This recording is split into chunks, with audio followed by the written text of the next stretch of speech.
Guys, figs are so good. Oh man, dried figs. Yummy, yummy, yummy. This is Ankh, and this is my first impressions of it. I haven't finished the game. That's why they're just impressions.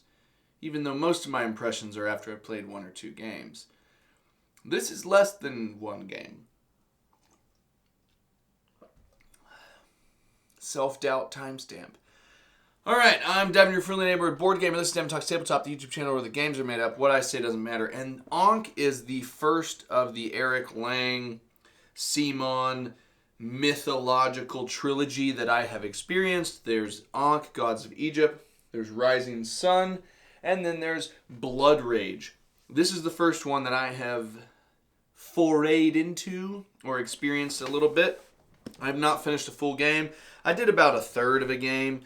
And we didn't make it to the merge point in the 4-player game that we were doing, but it was enough for me to get a sense of the experience, and that box has seen better days. We're going to jump into a little bit, extra baggies, scenarios.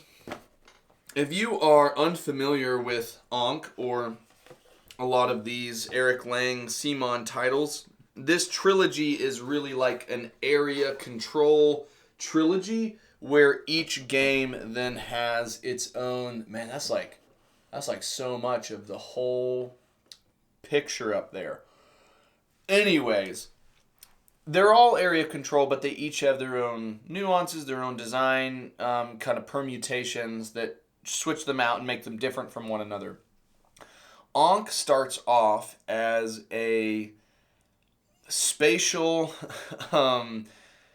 area control puzzle where there's actually different regions that are going to be labeled 1, 2, 3, 4, based on whatever scenario, whatever player count you're setting up. You have different regions where you have fertile grassland and then desert land. You've got rivers that break up adjacency along with, these sea spots that can't typically be messed with unless you have some other elements of the game that allow that to break the rules, so to speak, or to bend the rules in terms of whatever cards, units, scenarios, abilities there are. But the process of this is based off of either the large sections that are already there, or when you have like little camel caravans break up these sections into their own distinct smaller areas.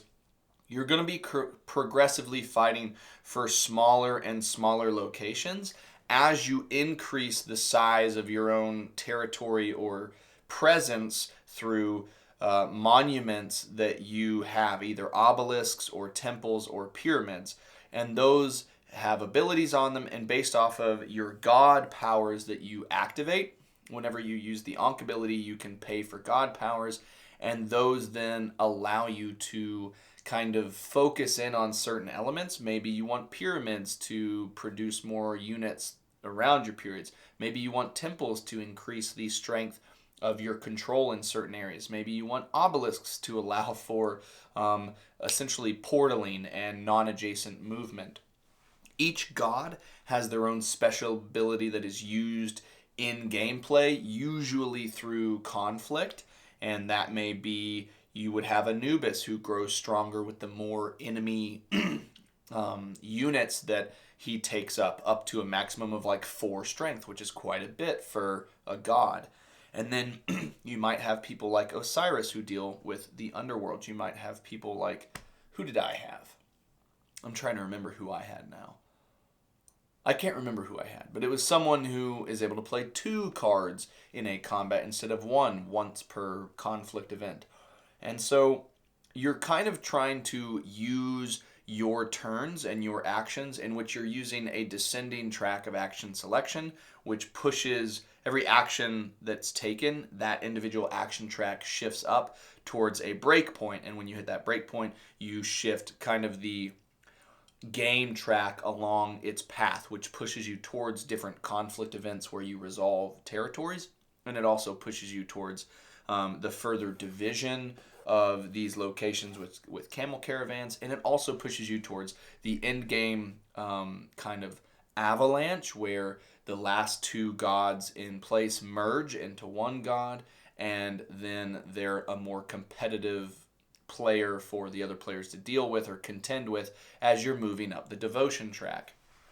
But there's also different ways that you can kind of silo yourself into devotion track scaling, where maybe you want to be the person that actually loses combat frequently because you've got a system set up of your god powers and your particular god, where losing makes more sense to gain devotion. But everybody has a shared, or not shared, but identical combat deck. And it's a combat deck that you only get back after you've used a card that recycles it. So sometimes you have to get into a combat simply to refresh your hand. But because everybody has identical combat decks, it makes it to where you know when people have played certain things, and you have maybe a better advantage against them individually, or them in a group setting. You have more information to know what someone might be going for. And so it's a very clever game, and it's definitely one that I think inspires you to play multiple times before you really get a sense of maybe the strategic possibilities that you can go down. I definitely got a good sense of it even after, half a play, but it's one that I'm definitely excited about the chance of exploring some of these scenarios and figuring out, different player counts, how different strategies are viable or not viable, and seeing how my gameplay evolves the more times I play this. It gave me a good indication that the Eric Lang trilogy, that Ankh, Rising Sun, and Blood Rage, are going to be games that I'm interested in. I like visceral combat. I like area control. I like where there's a crunchy decision space as a player in terms of figuring out what you think the other player is going to do, and then also avoiding that or entrapping them or ensnaring them rather than you having be the victim of, their plans. Figuring that out is a lot of fun. I would like to play a full game of this. I am interested to see how I feel about the merge, which I know has people who are fans of it, people who are not fans of it. But I'm very much excited about this. I have it on good authority that a lot of people like it as a two-player experience as well, which is good because this is one, if it's a good two-player experience, it means that it's one that I could play with Amber, and she likes, games where she can gut me and eviscerate me on the table and beat me in board games. So I'm excited to try it out with her and excited to see what this is going to turn into. So I'm looking forward to what the next opportunity to play this and to play the other two, because I know that Rising Sun and Blood Rage each have, every single one of these has their own devotees that appreciate it and feel like it's the best of the trilogy. But just based off of half of a play, I'm excited to jump back into this and to see what's next.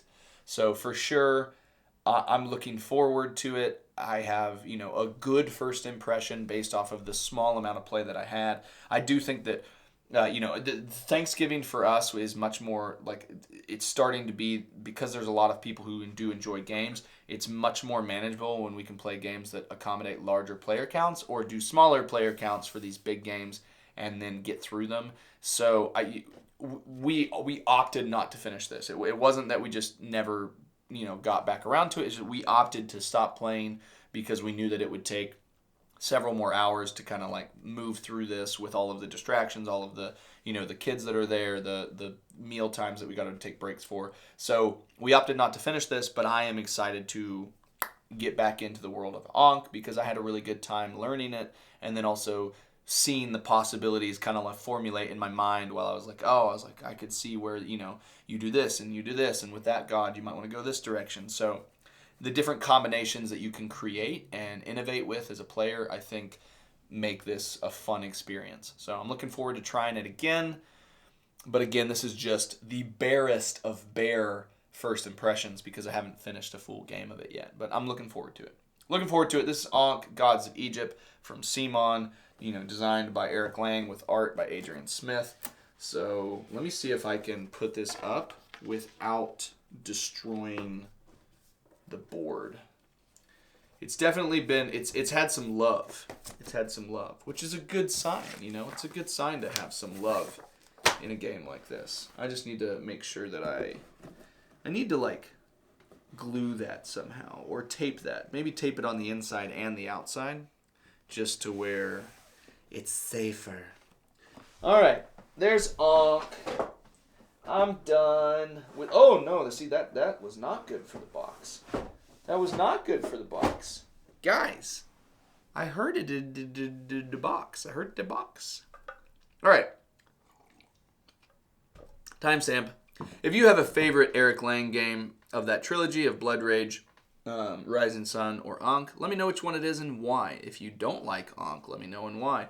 If you like other Eric Lang games like Marvel United and other stuff that he's worked on, but you aren't a huge fan of those, let me know other titles that you like so I can check them out if I haven't played them. I hope you guys have a good one. See you next time.